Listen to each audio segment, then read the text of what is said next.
Coming to paperback and Kindle Unlimited, Isis, All That Glitters. The goddess next door takes on a bikini-clad bank robber in this action-packed, all-new Isis series adventure. Get Isis, All That Glitters in paperback and Kindle Unlimited this March. The definition of insanity is doing the exact same thing and expecting a different result. And it's clear to me that someone at Marvel Comics, whether it be Sana Amanat, Tom Brevoort, or your C.B. Cebulski, is completely insane when it comes down to Captain Marvel. Now, this Captain Marvel character, the Carol Danvers version, has had 5 reboots in the last 3 or 4 years. And the character has not caught on with readers after 5 reboots. And this year, where they are launching this 5th reboot, they have started with a new #1 issue to coincide with the launch of the Captain Marvel movie.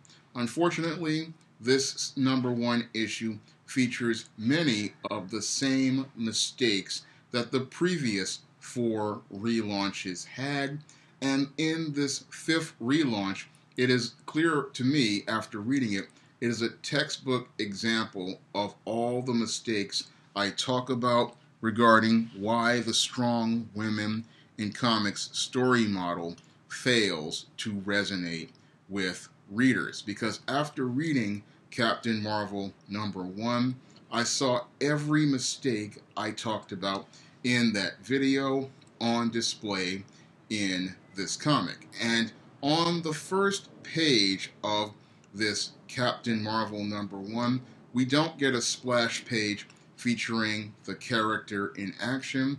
No, we get a montage of pictures telling us who the character is.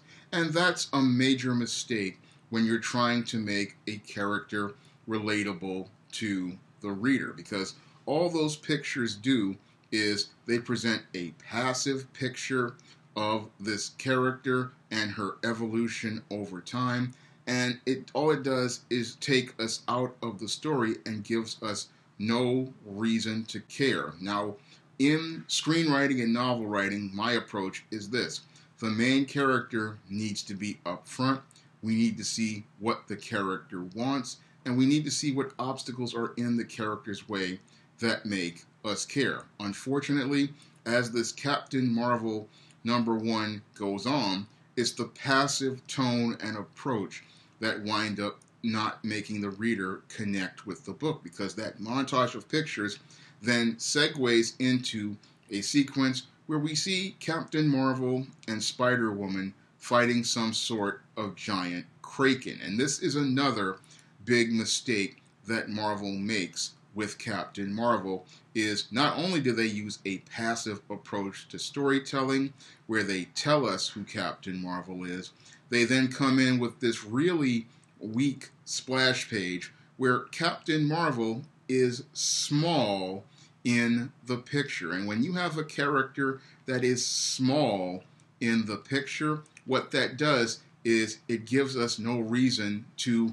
see this character as important, no reason for us to see this character as powerful, no reason for us to see this character as a hero. And it's that picture of Captain Marvel and Spider-Woman, them fighting this giant kraken, that really, again, it's just too passive a comic panel, and it just does not draw you into the character and make you see this character as someone we need to get behind. So Captain Marvel isn't even the hero in the picture of her #1 issue. And when you have a #1 issue, the hero needs to be up front and center on the first page, and they need to be up front and center in the action. Instead, we get Captain Marvel and Spider-Woman, and they're bantering back and forth. And I guess this is Kelly Thompson's attempt to show that they are friends, and they are friends and comrades in superhero battle, but it doesn't work. It falls completely apart as you read it. And as I read it, I just looked at this whole sequence of them bantering back and forth, and it just fell completely apart for me because it did not give me a reason to care about this character. I wanted to see how this character would overcome the challenge, how they would use their powers in a creative fashion, and we didn't get to see any of that type of imagination or creativity. Instead, we got this battle that was going on, and it's supposed to make us believe that Captain Marvel is some sort of great hero, but she doesn't do anything that's great that shows us how she's creative or resourceful or how she can use her abilities in a creative way or showcase her abilities in a creative way. No, instead we just get this bantering back and forth, and we get these sequences of her taking on this battle to make it look like she's big. But again, it's the passive approach that makes us not really engage into the story. The story starts out getting really passive, and then after a kid gets eaten by the Kraken, Captain Marvel then kills the Kraken, and then after that we get Tony Stark then coming in and praising Captain Marvel, and then trying to make some passive moves on her because he was just coming across as so beta in this comic. It wasn't funny, and he's trying to make advances on her, and that's when I looked at that part of the story. I said, this is a really weak part of the story. He's flirting with this Captain Marvel, and it's to try to make her look like she's so attractive and important, but it just falls flat. And then later, after this battle sequence, we segue over to Captain Marvel going to meet with Tony Stark. We have Carol Danvers and Tony Stark, and Tony Stark is telling her that he needs her to go and do this interview so that she can appear to be human and connect more with people on Earth and show how she's so relatable. And that whole sequence, again, it's just so passive, and it's meant to show us that she's supposed to be some sort of person, but we don't see any sort of human interactions that really connect us with this character. We don't see her, just being a person. Everything is just set up to not flow organically. It just feels so mechanical. And after this, we have her then talking to Tony Stark about mentoring one of these kids from Avengers Academy whose powers are on the fritz. And everything is looking like it wants to set up in this #1 issue, but it just doesn't set up because the structure of the story is so weak, and the form of the character, she just doesn't make you connect with her on a human level. And this is one of the big problems with the execution of this concept, is we just don't connect with Carol from the way she's written. From the way she's written, because everything is so passive, we're far away from her instead of becoming up close and personal to her. And this is the big problem with this Captain Marvel #1 issue. And as the issue goes on, we get all of these self-validation and self-praises that, like, Diversity in Comics talks about. And then we get into it, and she goes on the interview after making jabs at Tony Stark and then coming to meet with Jim Rhodes. And the way they put Jim Rhodes and Carol Danvers together, it just feels so forced. It just doesn't come across as organic. They shallowly touch on certain things. I mean, Jim Rhodes was supposed to be dating Carol Danvers in Civil War II. He died in Civil War II. And they just go out and things go on like nothing happened. And I would have liked to have seen a little bit of things dealing with that. I mean, this character died. This woman grieved his death and felt guilty about his death.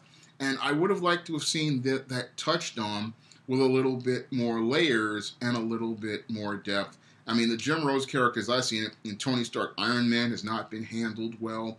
He was a man, again, who has died in this and is dealing with issues as related to that War Machine armor and dealing with issues as related to being even interested in heroing. And here's someone who was there when he died, and it just was not handled in any sort of substantive way, because I look at the way this book it goes on, it meanders, and then this date with Jim Rhodes, again, it leads into this, it leads into something, I think, or, no, she goes on an interview with this reporter after that date with Jim Rhodes, or during or something like that. And then all of a sudden we get this Nuclear Man character, and this Nuclear Man is worse than the one from Superman 4. He comes in here and he's going to challenge Carol Danvers, and that's when the book goes from being weakly structured to completely collapsing overall. Because once this Nuclear Man pops up, he's going to challenge Carol Danvers, and that's when the book just goes from an attempt to try to rehabilitate the character right back into the same old identity politics that have plagued the character for the last couple of years, ever since Carol Danvers changed from Ms. Marvel to Captain Marvel. And the identity politics comes in, and we have the Nuclear Man talking all of this macho stuff about how he's going to beat this strong woman. And then we have the cucked Jim Rhodes, who then calls up the Avengers. And the Avengers get completely emasculated by the so-called Nuclear Man. The Nuclear Man takes the reporter, I think her name is Ripley, it's a rip on Alien, away into the dimension, and Carol then follows behind him, and the three strongest heroes on the Avengers, Thor, Iron Man, and Captain America, they get completely emasculated in this first issue of Captain Marvel. And after she goes through the portal on the last page, we then get the return of SJW Captain Marvel. So when I look at this first issue, which is supposed to leave a strong impression on readers, what this first issue does is it slaps readers in the face, because every attempt to try to supposedly rehabilitate this character takes us right back to the same old identity politics.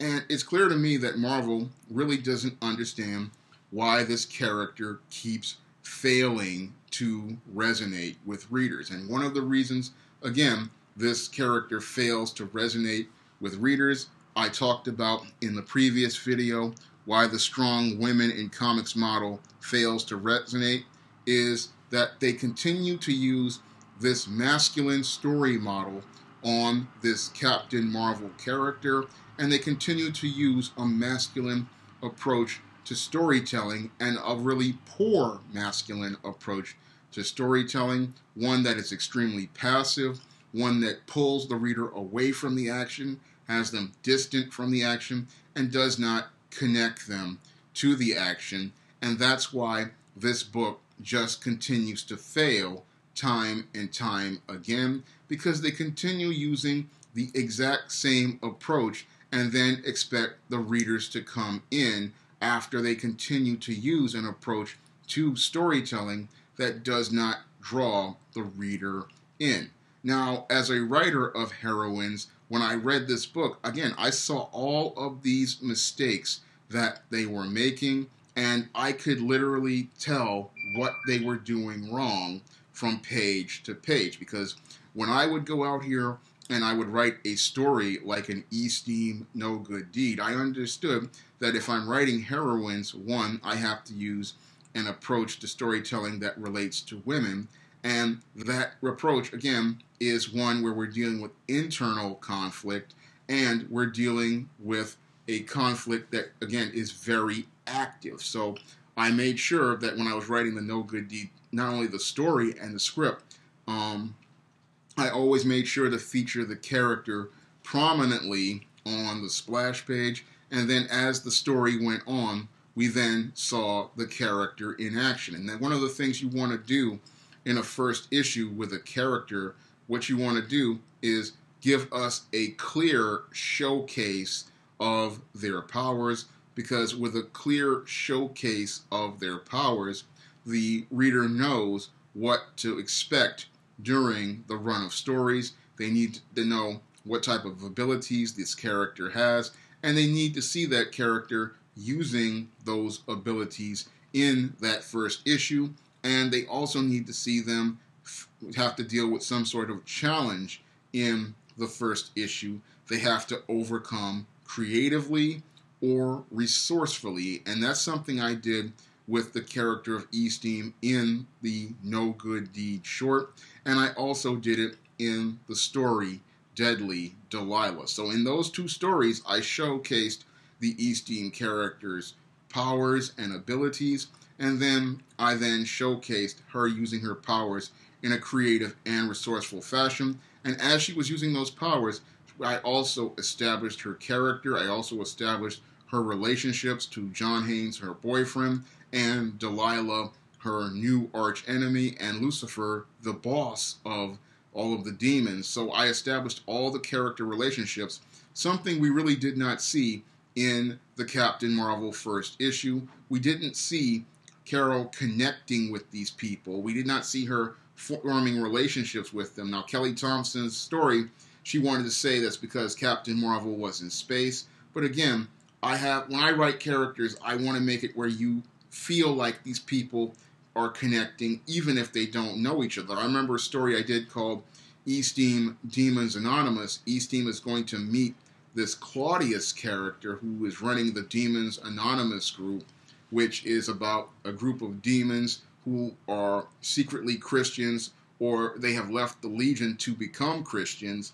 And this is the first time we meet this character, and I made it where the readers could connect with the character and see him as a character she could be friends with, and a character that was a friend to the reader. So I made it where we saw the relationship early on. This is something that readers want to see when they're reading a character. They want to see that relationship between those characters, and they also want to see the relationship between the hero and the bad guy. Yes, the scene with the Kraken was a very big scene. It was action-packed, but it just wasn't compelling because we really did not see the foundations for any sort of feud. In the Nuclear Man, there really wasn't any chemistry between Carol and this Nuclear Man. Basically, he's just a repackaged machismo who was a character from the Fantastic Four, and that fits right within the pattern